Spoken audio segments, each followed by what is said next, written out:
ciyaal tunis soo dhowaada like comment subscribe maanta waxaan baranaynaa 7 cisho ee wiiga sida af Soomaaliga loogu yiraahdo iyo sida ay u kala horeeyaan waxaynu ku bilaabeynaa isniin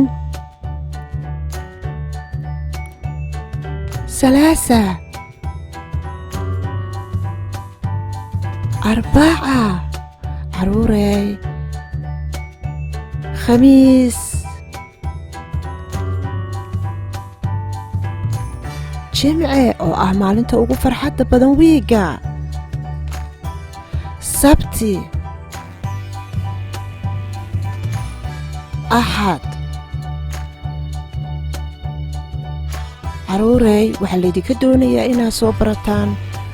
7 cisho ee wiiga sida af Soomaaliga loogu yiraahdo iyo sida u kala horeeyaan inaad ku celcelisaan oo af Soomaali ahaan ku barataan baa laydinka doonayaa caruurey